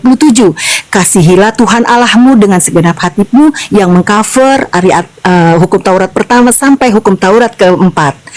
Kasihilah sesamamu manusia, termasuk saya harus mengasihi Bang Juma dan lain-lain, seperti dirimu sendiri, yaitu mengcover hukum Taurat yang kelima sampai hukum Taurat yang ke-10. Demikian Bang Juma. Terima kasih. Oke, baik. Yang pertama, untuk mengetahui orang itu gila, tidak mesti diputuskan sama dokter jiwa, nggak perlu. Cukup lihat sikapnya aja. Banyak orang gila, kita tahu dia gila dari sikapnya, dari pola hidupnya, dari caranya dia bersikap, caranya dia berbicara. Nggak perlu ke dokter gila untuk menentukan orang itu gila. Nggak perlu. Itu yang pertama. Yang kedua, ketika ibu mengatakan bahwasanya kami ini melakukan kasih, dengarkan pelan-pelan ibu, dengarkan pelan-pelan. Di dalam kemudian pengajaran Yesus di Matius 22, hukum kasih utama yang pertama dan yang kedua, itu semuanya menurut Yesus tersimpul di dalam hukum Taurat. Oke? Tersimpul di dalam hukum Taurat. Kasih kepada Allah, kasih kepada Tuhan, kasih kepada manusia, itu dua-duanya terkumpul dalam hukum Taurat. Baca Efesus 2 nomor 15, dengan matinya Yesus di atas tiang salib, Yesus telah membatalkan hukum Taurat dengan segala perintah ketetapan yang ada di dalamnya.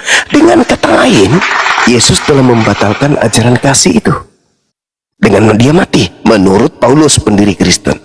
Lalu kemudian, ini saya ingin menghadiahkan ibu pengetahuan.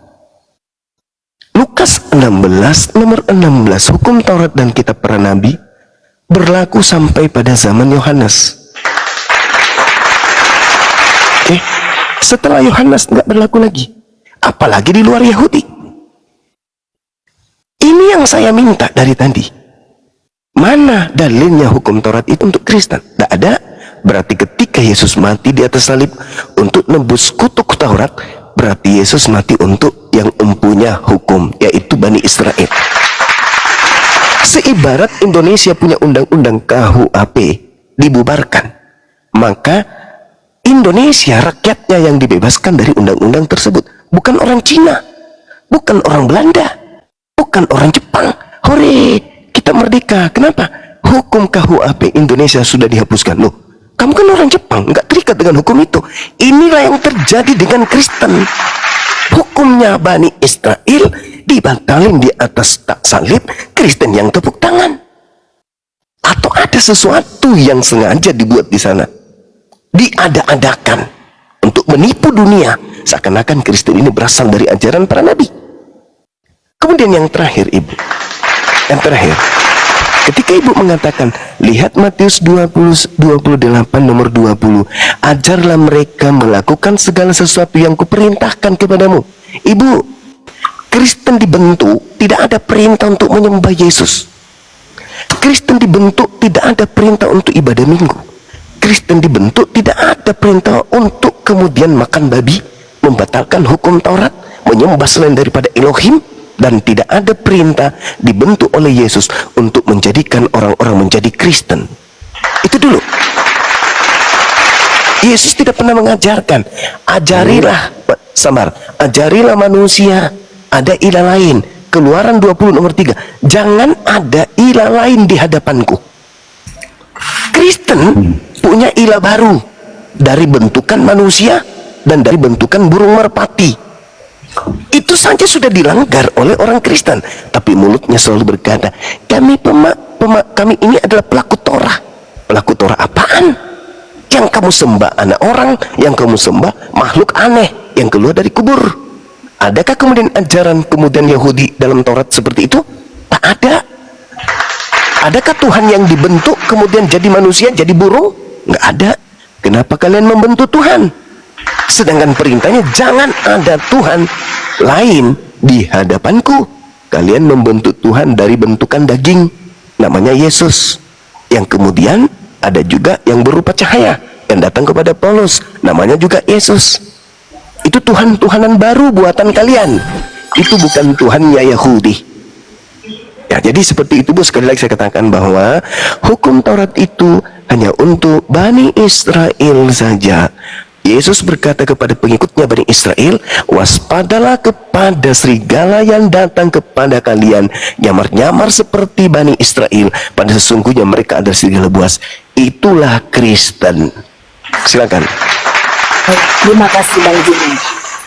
Sikap saya masih konsisten yang mengacu pada ketika Bang Juma mengatakan memframing saya gila dengan sikap dan pola cara berbicara saya tetap menolak, karena sampai detik ini kebetulan saya banyak tes di institusi dan tidak ada satupun institusi baik kelembagaan negara yang mengatakan saya gila, karena kalau saya gila saya tidak dikeluarkan hasil tes yang mengatakan saya cukup baik IQ-nya, cukup baik kejiwaannya, jadi saya tetap menolak premis dari atau statement dari Bang Juma demikian. Karena kalau misalnya saya gila, saya hanya mengacu kepada orang yang memiliki profesi sebagai dokter jiwa, yang memang mereka memiliki kualifikasi untuk menetapkan seseorang itu sakit gila atau tidak, rusak kejiwaan atau tidak, demikian. Dan untuk yang kedua, terima kasih atas pandangan Bang Juma tentang Matius 2 ayat 20 tadi yang mengatakan bahwa itu tidak berlaku untuk kami di zaman yang modern ini untuk tetap melakukan hukum Taurat. Itu dari pandangan Bang Juma, meskipun saya sudah menyampaikan bahwa kami tetap harus melakukannya karena itu karena hukum kasih itu mengcover dari hukum Taurat tadi. Namun dari pandangan ini justru saya ingin bertanya malah kepada Bang Juma, di mana tadi sebelumnya sudah diskusi mengenai agama samawi dan lain-lain, artinya Islam juga mengacu kepada hukum Taurat ataupun Nabi Musa. Pertanyaan saya, apakah di ajaran kitab Bang Juma harus melakukan hukum Taurat tersebut sampai hari ini dan itu tidak berlaku bagi umat Muslim karena merujuk kepada literatur yang Bang Juma sampaikan bahwa itu hanya kepada bangsa Israel dan sampai kepada Yohanes Pembaptis, batasan timeline berlakunya hukum Taurat. Apakah itu juga tidak berlaku bagi umat Islam? Itu yang pertama. Mengingat Nabi Israel yang Musa ini memang dia dikhususkan untuk orang Israel, masih masuk di dalam kenabian umat Muslim. Yang kedua, orang Kristen ataupun orang yang percaya Tuhan Yesus Kristus memegang hukum kasih tadi yang saya sampaikan di Matius 37 tadi, yaitu kasihilah Tuhan Allahmu dan kasihilah sesamamu manusia seperti dirimu sendiri. Apakah ada hukum yang seperti ini di Al-Qur'annya Bang Juma yang diyakini dan diimplementasikan oleh umat Muslim? Silakan Bang Juma. Terima kasih. Oke, baik. Yang pertama, saya masih konsisten dengan pernyataan saya. Kalau ibu itu saya identikkan seperti apa yang saya katakan tadi, bukan karena ibu itu makan sampah atau tidak mandi atau ibu itu tidak mengurus tubuh Anda sampai saya mengatakan itu, enggak. Tetapi saya berpola kepada Markus 5, di mana ada orang gila yang kemudian karena kegilaannya dia lari menuju kepada Yesus dan menyembah Yesus.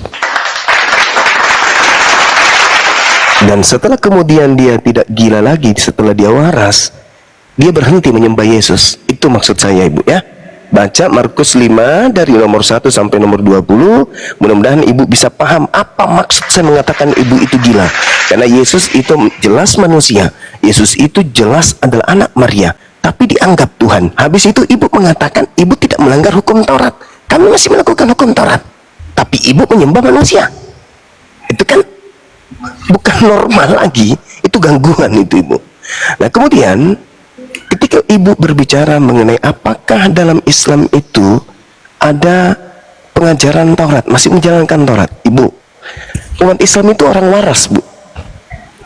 Hukum Taurat itu untuk Bani Israel, bukan untuk kami umat Islam. Bukan.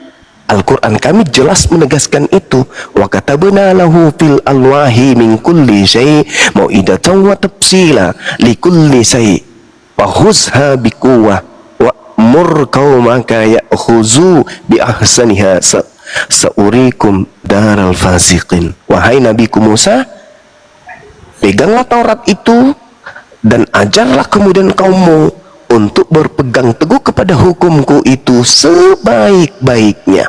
Al-Quran mengatakan hukum Taurat untuk kaumnya Nabi Musa alaihi salam. Tuh, seirama dengan yang saya bacakan tadi. Yeremia 31 nomor 31, aku akan memasukkan hukum Taurat ke dalam batin setiap Bani Israel. Jadi Bani Israel memahami bahwa hukum Taurat untuk mereka. Al-Quran menjelaskan hukum Taurat itu untuk mereka, bukan kemudian untuk bangsa lain. Nah, kemudian kalau ibu mengatakan apakah di Islam itu mengajarkan agama kasih, ajaran kasih, sekali lagi saya katakan Bu ya, ajaran kasih itu semuanya terkumpul di dalam hukum Taurat dan kemudian dibatalkan oleh Paulus di dalam Efesus 2 nomor 15. Nah, kalau di Islam, coba Anda buka sekali-kali pelajari Al-Quran surah Al-Ma'idah ayat 32, At-Taubah ayat 6, Al-Muntahana ayat 8, Al-Ma'idah ayat 13, Al-Jasiyah ayat 14, Asyura ayat 40 dan 45. Bagaimana kemudian perintah di dalam Al-Quran untuk mengasihi seluruh umat manusia dan memaafkan kesalahan-kesalahan manusia. Tuh Al-Quran itu jelas tuh. Oke? Jadi sekali lagi kita kembali kepada tema bahwa di Kristen itu tidak ada hukum Taurat. Dengan adanya Yesus yang dijadikan sebagai Tuhan, itu sudah menggugurkan hukum Taurat. Karena hukum Taurat yang pertama itu adalah kasihilah Tuhanmu dengan segenap hatimu.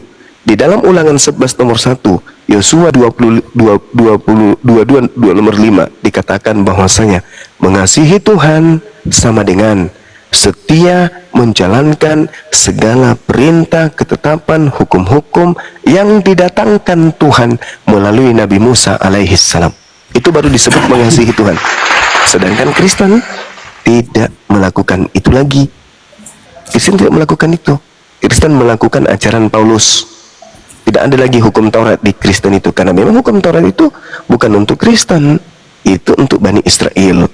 Maka ketika Yesus Kristus mati di atas tiang salib untuk menebus kutuk Taurat, maka yang dibebaskan adalah sang pemilik hukum, bukan Kristen. Demikian. Ibu, PR saya kalau masih mendengar di bawah, silakan baca Markus 5 nomor 1 sampai nomor 20.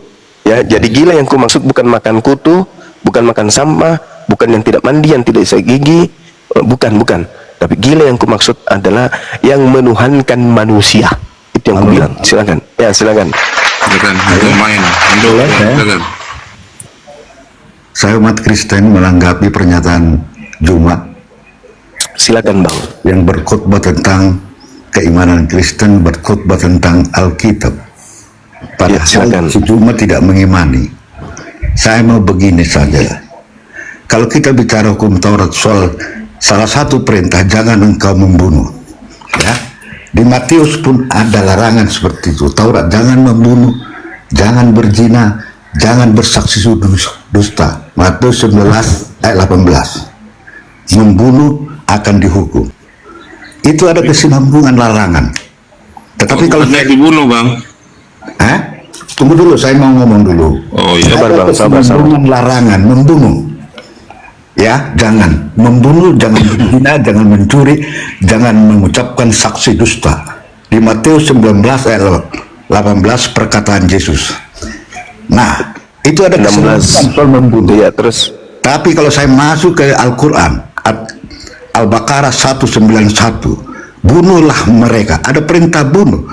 An-Anfal 12, bunuhlah dan penggallah kepalanya. At-Taubah 36, ya. Sama juga perangilah. Nah, ini perintah yang berbeda, ya. Di sana jangan membunuh, di Injil jangan membunuh, tetapi di Al-Quran Al-Baqarah 191, bunuhlah mereka. An-Anfal 12, penggallah kepala anak. Nggak usah diulang-ulang, Bang. Nggak usah diulang-ulang. Cukup. Jadi ini Ini perintah yang beda dari Allah. Oke, itulah menurut saya. Tolong dijelaskan ini. Kalau saya tidak menafsirkan ya, saya hanya membacakan. Saya tidak berkhutbah tentang kitab suci saudaraku, tidak. Saya cuma mengurut saja. Kalau Sujuma tadi berkhutbah tentang keimanan Kristen dan membaca Alkitab, itu menurut dia orang Kristen paham siapa Yesus. Ya, berkali-kali kepada Bang Juma terangkan bahwa firman Allah jangan ini sebagai manusia jangan diulang-ulang, itu Pak. Yesus bukan persetubuhan suami istri. Udah cukup gantian. Nah, ya jadi gini saudara, mengenai bunuh ya. Ya, Di dalam Bible, sabar. Di dalam Bible kalau dulu sinkronisasi ya dari Taurat ke saudara Injil. bisa gantian kan kita ya. Gantian. Nanti dari kesempatan ini.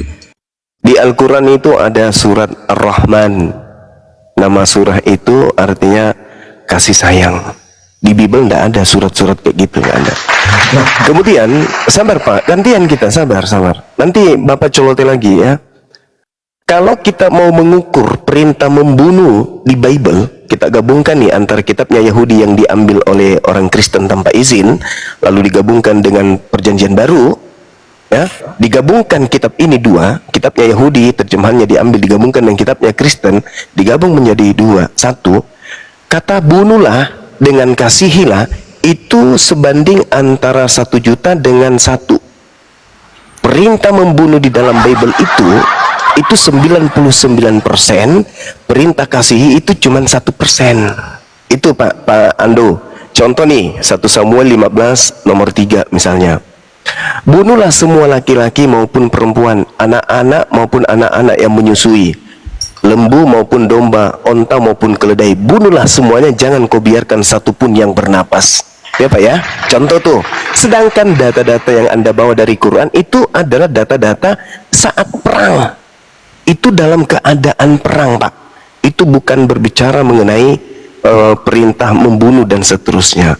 Kemudian, sabar ya. Kemudian ketika Anda mengatakan terkait bunuh, Matius 19 yang Anda bawa, di situ dikatakan ketika orang itu bertanya kepada Yesus, "Guru, apa yang harus aku kerjakan supaya saya bisa masuk surga?" Yesus menjawab, "Jangan kau membunuh." Nah, saya mau bertanya nih kepada Bapak, apakah membunuh Yesus itu bisa menyebabkan orang masuk surga? Apakah membunuh Yesus itu tidak melanggar hukum Taurat? Jangan membunuh. Karena kapan membunuh? Melanggar hukum Taurat. Apakah membunuh Yesus itu melanggar hukum Taurat atau tidak? Jawab, silakan.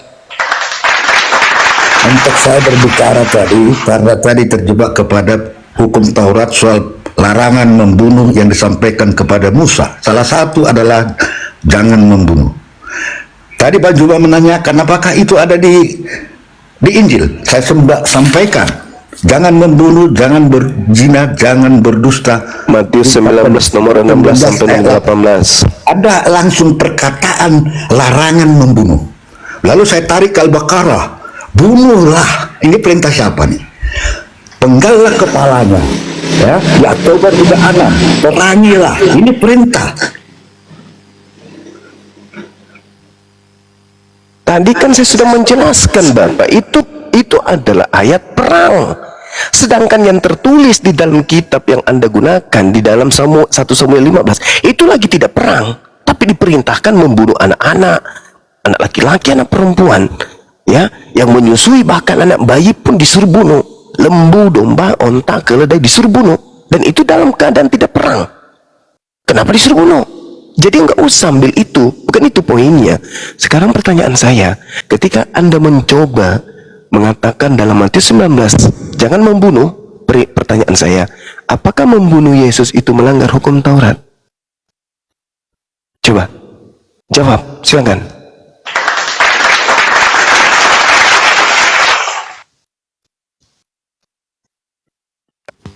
Jawab dong. Dibuka meja, Kando.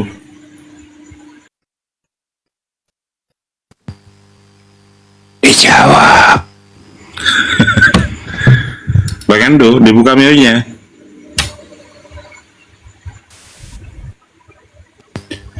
Jawab itu pertanyaannya.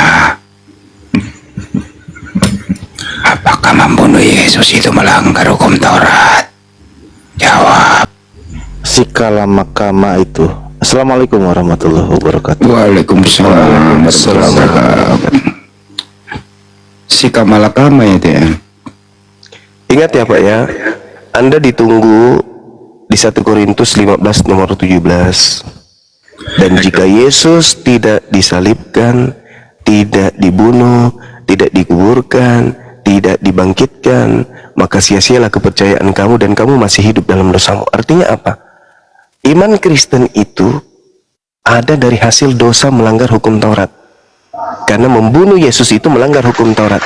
Dengan melanggar hukum Taurat, maka muncullah agama Kristen. Jadi agama Kristen ini hadir akibat pelanggaran terhadap hukum Taurat. Jedar. Tanpa pelanggaran kepada hukum Taurat, Kristen tidak ada.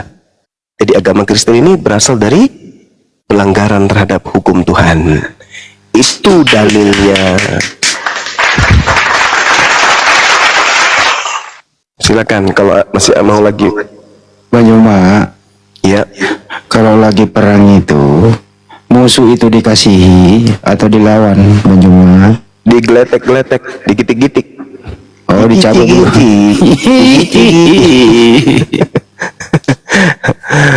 Ya, jadi ya silakan, masih ada itu, silakan. Ya tadi maaf teman-teman, tadi saya lobet banget, jadi saya tadi turun itu. Baik, saya belum mendengarkan lo tadi paparan Bang Juma yang terkait pertanyaan saya tadi. Apakah hukum kasih yang seperti ada di dalam iman Kristiani itu, apakah ada di dalam hukumnya Bang Juma di Al-Quran Bang Juma dan Sudah dijawab Bu, diimplementasikan? surah Al-Rahman Bu, sudah dijawab. Biarin. Kan dia nggak dengar, nggak apa-apa. Bagus kok pertanyaannya. Iya. Saya kasih ayatnya Ya, misalnya ya. di dalam surat Maryam misalnya ya. Di data ayat 96. Allah Subhanahu wa taala menjelaskan kemudian A'udzubillahi minasyaitonirrajim. Innalladzina amanu wa 'amilus salihati sayaj'alu lahumur rahmanu wudda. Sungguh orang-orang yang beriman dan mengerjakan kebajikan, Allah yang Maha Pengasih menanamkan rasa kasih sayang di dalam hatinya. Nah, rasa kasih sayang ini kemudian bukan hanya sesama muslim, karena Islam itu rahmatan lil alamin. Aku tidak mengutus engkau wahai Nabi Muhammad membawa Islam, melainkan untuk kasih sayang terhadap alam semesta.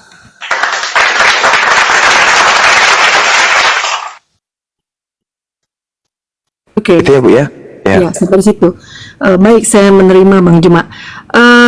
Apakah ini termasuk juga kepada Islam atau Muslim yang melakukan pembakaran gereja dan lain-lain? Apakah mereka mengerti hukum yang tadi Bang Juma sampaikan? Itu yang Kemungkinan dia tidak mengerti. Kemungkinan dia tidak mengerti karena Islam itu tidak mengajarkan seperti itu. Andai saja Islam mengajarkan seperti itu, Kristen sudah habis di Indonesia. Kenapa? Karena Indonesia sebelum merdeka itu dijajah oleh manusia yang beragama Kristen dan juga Katolik. Dan nama Tuhannya Yesus, rumah ibadahnya gereja, nama kitabnya Bible. Faktanya 350 tahun orang-orang yang beragama Kristen ini membunuh jutaan manusia, membuat jutaan manusia menjadi yatim piatu dan wanita menjadi janda, itu jutaan dibuatnya. Kuburan 40 korban jiwa dari keganasan orang-orang yang bernama Kristen, yang beragama Kristen. Tapi apakah kemudian ketika kami orang Islam ini berhasil mengusir mereka, pengikut-pengikutnya atau rumah ibadahnya diratakan dengan tanah? Enggak, karena Islam melarang. Enggak boleh merusak rumah ibadah agama lain, enggak boleh. Dilarang dalam agama Islam, haram hukumnya. Jadi kalau ada kemudian orang yang mengatakan dirinya Islam kemudian membakar gereja, itu melanggar Islam, itu melanggar, nggak boleh. Tapi kalau di Kristen saya rasa sah-sah saja sih, karena di dalam 1 Yohanes 2 nomor 1 dikatakan, barang siapa yang berbuat dosa, maka ada Yesus yang mendamaikan dosa Kristen. Baik, itu artinya mereka yang Islam yang melakukan pembunuhan ataupun melakukan saksi dusta terhadap sesamanya, itu bukan Islam yang menganut paham dari Quran yang diadopsi oleh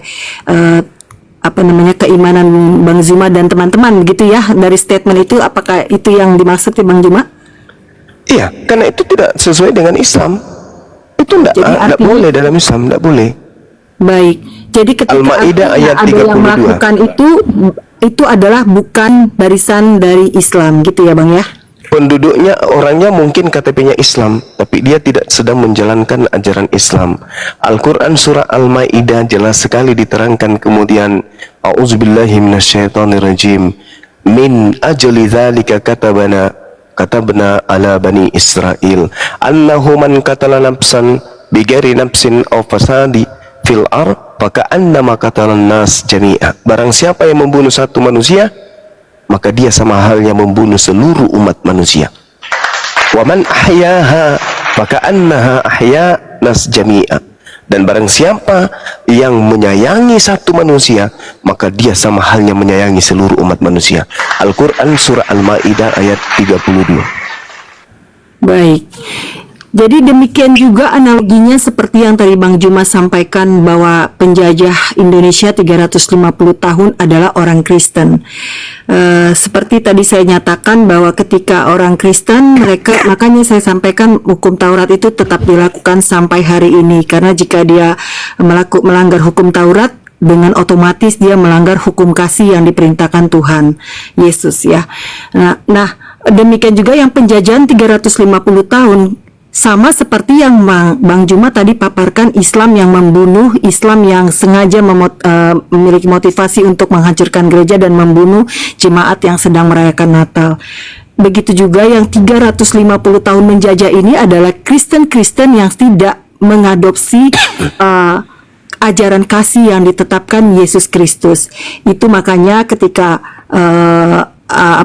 terjadi penjajahan, tidak saja terjadi orang-orang yang menjajah Indonesia, tapi ada juga misionaris yang datang ke Indonesia untuk menyebarkan hukum kasih tersebut.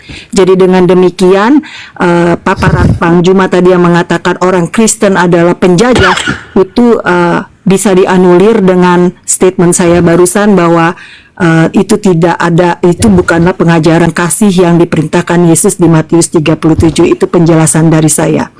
Yang kedua, saya belum terjawab tadi yang Bang Juma sampaikan, apakah hukum Taurat itu juga dilakukan dan diyakini dan dipercaya sampai hari ini tidak diikuti oleh keimanan Islam?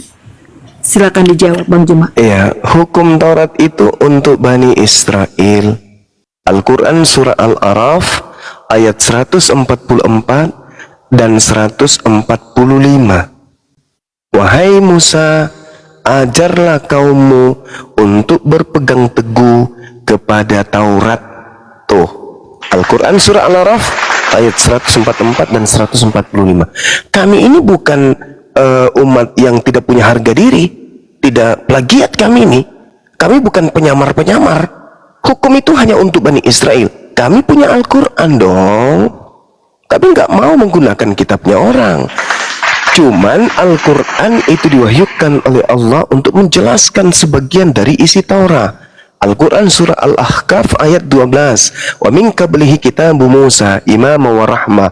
Wa hadza kitabu musaddiqul lisanan arabiyya liyunziral ladina zalamu wa busyra lil muhsinin. Dan sebelum Al-Quran itu telah ada kitab Musa sebagai petunjuk dan rahmat. Dan Al-Quran ini adalah kitab yang membenarkannya dalam bahasa Arab untuk memberi peringatan kepada orang-orang yang zalim dan memberi kabar gembira kepada orang-orang yang berbuat baik. Jadi kami tidak plagiat. Kami punya nabi yang menerima hukum-hukum. Nabi Muhammad menerima hukum. Hukum yang diterima oleh Nabi Muhammad itu adalah hukum untuk seluruh umat manusia. Kafatan linnas.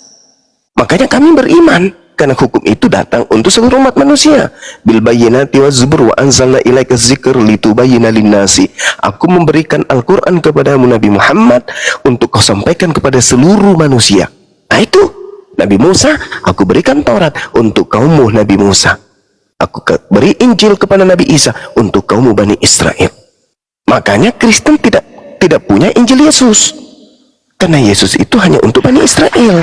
Dan Yesus menurut catatan yang ada di dalam Bible orang Kristen, Yesus datang mengajarkan Injil kepada Bani Israel. Markus 1 nomor 14. Itu jelas itu. Bagaimana kemudian Yesus mengajarkan Injil kepada Bani Israel. Ucapan-ucapan Yesus hanya untuk Bani Israel, bukan untuk bangsa lain.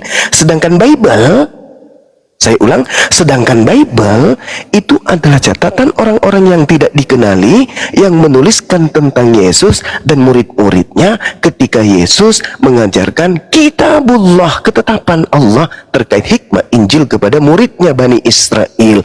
Makanya di dalam Matius 15 nomor 24 di situ dicatat oleh penulis Matius bahwa Yesus berkata, "Aku diutus hanya kepada domba yang hilang dari umat Israel." Itu ucapan Yesus. Kitab Anda itu ditulis setelah Yesus tak ada di bumi. Sedangkan Yesus itu adalah pembawa Injil. Injilnya tidak dihafalkan, Injilnya tidak dituliskan. Injilnya hanya disampaikan kepada pengikutnya Bani Israel saja. Sedangkan Kristen ini adalah oknum di luar garis. Ingat, Yesus adalah pihak pertama sebagai penyampai firman kepada Bani Israel.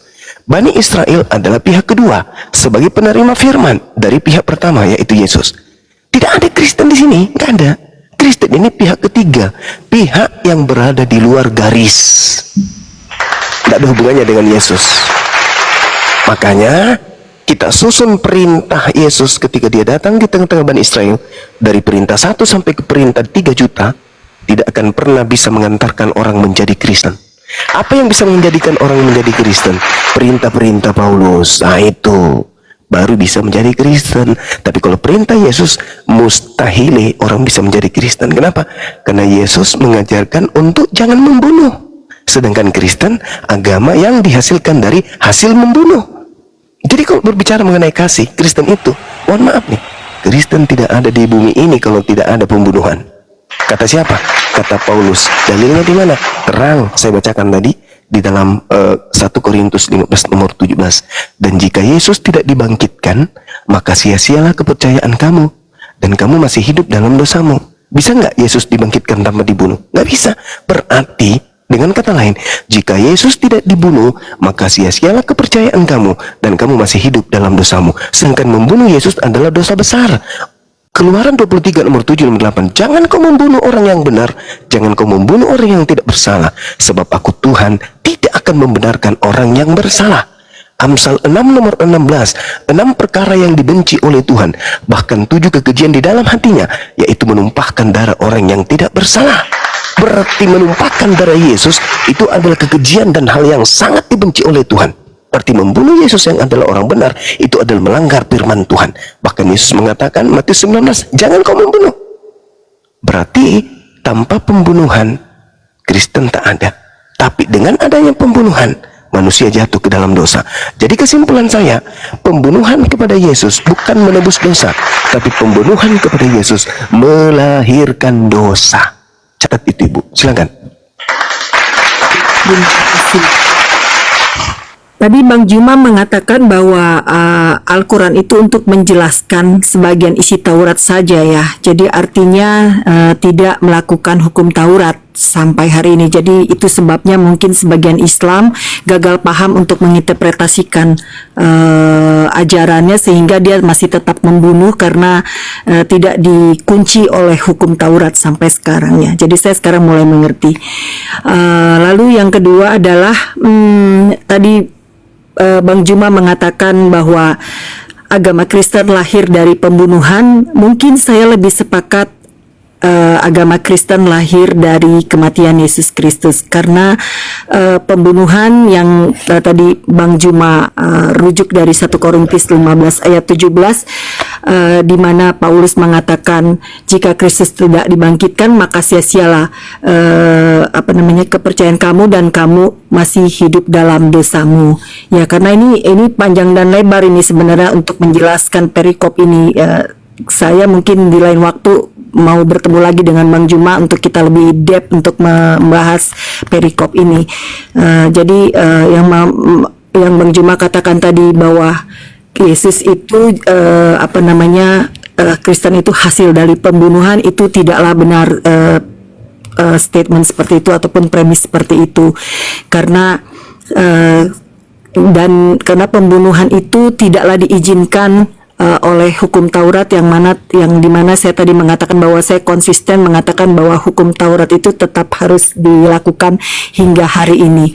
Jadi ketika pembunuhan itu pun terjadi, bukanlah orang-orang yang percaya kepada Yesus, bukanlah orang-orang yang menyukai Yesus. Yesus dibunuh oleh orang-orang yang memang membenci Yesus. Jadi bukan orang-orang yang memang mengikuti ajaran Yesus saat itu, bukan orang-orang yang menyerahkan dirinya untuk dibaptis oleh Yohanes saat itu, karena saat itu adalah Yohanes menjadi Yohanes Pembaptis di zaman Yesus memberitakan Injil, ataupun bukan Injil, saya ralat, di zaman Yesus berada di dunia saat itu. Jadi untuk selanjutnya mungkin saya akan masuk ke Qomal Bang Juma, karena malam ini saya tadi udah live dari pagi. Mohon izin kita bisa sambung di Qomal berikutnya Bang Juma. Salam kenal dari saya. Iya, sama-sama Ibu.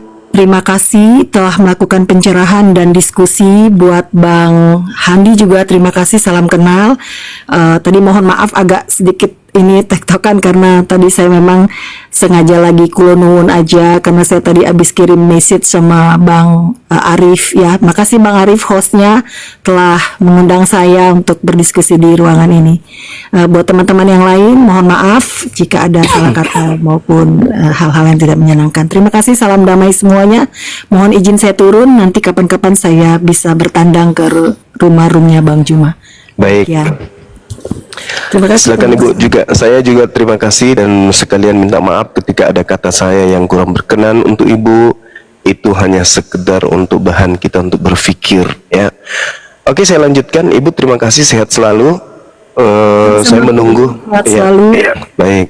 Saya menunggu Ibu kapan hari lagi untuk berdiskusi dengan saya ya. Baik. Saya ingin ya oke. Saya ingin izin aku live ya. Terima kasih ya, teman-teman. terima kasih Ibu, makasih. Makasih. Selamat malam semua. Ya, Ibu. Jadi teman-teman sekalian, Ibu ini mengatakan bahwa pantasan aja di Islam itu masih bisa membunuh kata dia kan. Nah, ini cara licik yang memang diajarkan dari agamanya gitu. Mereka harus cerdik, ya cerdik seperti ular. Memang seperti itu mereka. Di dalam 1 Filipi 1 nomor 18 terkait pemberitaan tentang Yesus, mereka boleh dengan cara menipu, dengan cara jujur, dengan cara palsu boleh, mengelabui boleh. Padahal tadi saya sudah membacakan ayatnya. Barang siapa yang membunuh satu manusia, sama halnya dia membunuh seluruh umat manusia. Ada nggak dalil itu di kitab mereka? Nggak ada. Nggak ada. Nggak ada. Al-Quran mengatakan walladzina la yud'una ma'allah ilahan akhara wa la yaqtuluna an-nafsa allati harramallahu illa bil haqq wa la yaznun wa man yaf'al dzalika yalqa adzama. Al-Quran mengatakan itu. Tidak boleh membunuh, tidak boleh membunuh, diharamkan oleh Allah. Itu dalilnya. Tidak boleh membunuh manusia, haram hukumnya dalam Islam. Lalu kemudian tadi sudah saya bacakan ya dalam surah Al-Maidah, jangan membunuh. Barang siapa membunuh satu manusia, sama halnya membunuh seluruh umat manusia. Sedangkan di dalam kitab mereka yang mereka pakai, yang dipraktekkan oleh Belanda, Ulangan 20 nomor 10, apabila engkau mendekati suatu kota untuk berperang melawannya, maka haruslah engkau menawarkan perdamaian kepadanya. Apabila kota itu menerima tawaran perdamaian, tadinya kupikir, ketika mau berdamai akhirnya damai-damai aja. Ternyata tidak. Apabila kemudian mereka menerima perdamaian itu, mereka membukakan pintu gerbang kotanya untukmu, maka haruslah semua orang yang terdapat di situ melakukan pekerjaan rodi bagimu dan menjadi budak bagimu. Gila nggak ini ajaran? Ini yang diperhatikan oleh Belanda. Tapi dia orang ibu itu tadi mencoba untuk ya seperti 1 Filipi 1 nomor 18. Tetapi apabila kota itu tidak mau berdamai, melainkan mengadakan pertempuran melawan engkau, maka haruslah engkau mengepungnya, dan setelah Tuhan menyerahkannya ke dalam tanganmu, haruslah engkau membunuh seluruh penduduknya yang laki-laki dengan mata pedang. Ini yang diperhatikan. Kemudian coba kita lihat di dalam Lukas 19 ya, nomor 27. Akan tetapi semua seteruku ini yang tidak suka akan aku menjadi rajanya, bawalah mereka kemari dan bunuhlah mereka di depan mataku. Itu dalil. Nah, di mana kemudian agama Kristen ini disebarkan dengan masuk ke satu tempat dengan tidak seperti yang diperhatikan Belanda? Ada nggak? Coba sebutkan kepada saya. Ada. Nggak ada. Ada nggak? Nggak ada ya? Ada. Lukas 19:27. Kemudian sedikit lagi teman-teman. 10 hukum Taurat itu semuanya tertuang di dalam Al-Quranul Karim. Di dalam Al-Baqarah ayat 163. Tidak boleh menyembah selain daripada Tuhannya Ibrahim, Ishak dan Yakub. Tidak boleh. Jangan ada ilah lain selain daripada Tuhannya Abraham, Ishak dan Yakub. Nggak boleh. Sedangkan mereka mengadakan Tuhan di luar Tuhannya Bani Israel, Tuhannya Abraham, Ishak dan Yakub. Pernahkah Abraham, Ishak dan Yakub menyembah anak Maria? Tidak pernah. Pernahkah Abraham, Ishak dan Yakub menyembah hakikat pencipta langit dan bumi yang maha suci lagi maha tinggi? Pernah. Nah, itulah yang kita sembah. Kemudian yang kedua, terkait dengan tidak dibolehkan, kemudian jangan ada patung dan seterusnya. Al-Quran surah Al-Qasas ayat 88. Tidak boleh membuat patung. Tidak boleh. Kemudian melarang kemudian menyebut nama Tuhan Al-Quran dengan sembarangan. Al-Quran surah Al-Araf ayat 180. Kemudian larangan membunuh ayat 68 dari surah Al-Furqan. Kemudian hormati kedua orang tua kita, An-Nisa ayat 36. Kemudian larangan berbuat zina juga tertuang di dalam Al-Quran surah Al-Isra ayat 32. Larangan keras kemudian untuk melakukan kesaksian palsu, Al-Ahzab ayat 70. Kemudian larangan mengingini yang bukan hak kita, Al-Quran surah An-Nisa ayat 54. Kemudian menjalankan hari yang ditunjuk sebagai hari yang suci bagi kaum umat Islam, Al-Jumu'ah ayat 9. Kalau hukum sabat itu hanya untuk Bani Israel.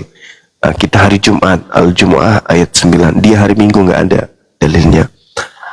Kemudian dilarang mencuri, dilarang merampas hak orang lain, Al-Quran surah Al-Baqarah ayat 188. Jadi 10 hukum itu ada di Islam. Tetapi apakah hanya 10 hukum? Enggak. Semua di Islam itu ada hukumnya. Masuk rumah ada hukumnya, keluar rumah ada hukumnya, masuk toilet ada hukumnya, bangun tidur ada hukumnya, mau tidur ada hukumnya, mau makan ada hukumnya, selesai makan ada. Semua di Islam itu sempurna. Semua ada hukumnya, semua ada aturannya. Jadi kita nggak bangga dengan 10 hukum itu. Apa sih itu, kecil itu. Di Islam itu syarat semua dengan hukum. Hukum Taurat itu hanya untuk Bani Israel. Itu yang ibu tadi tidak bisa selesaikan. Bahwa hukum Taurat itu hanya untuk Bani Israel. Tiba-tiba dia loncat ke Matius 28 nomor 19. Pada Matius 28 nomor 19 itu, itulah yang Yesus sebutkan di dalam Yohanes 12 nomor 31. Bahwa penghukuman dunia ini sekarang telah dimulai, sedang dimulai, sebab sang penguasa dunia telah dilemparkan keluar. Sejak itulah kemudian terjadi penyesatan secara sistematis terhadap anak keturunan Adam. Makanya di dalam Matius 12 nomor 43 sampai nomor 38 sampai nomor 40, disitulah mulai kemudian 38 sampai 40 itu ketika kemudian angkatan jahat ini minta satu tanda. Tanda apa? Bangkit dari kubur pada hari ketiga. Itulah mulai tanda kehancuran dunia ketika angkatan jahat ini melakukan aksi-aksinya ke seluruh dunia.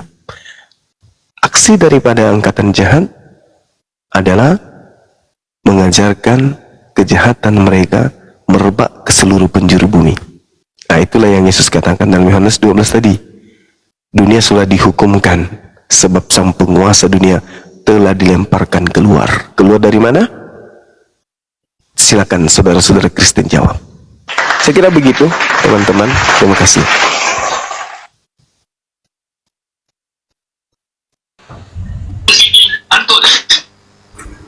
Masya Allah Bang Jema. Udah mau istirahat Bang Jema? Apa pernah? Apa nih? Lanjut.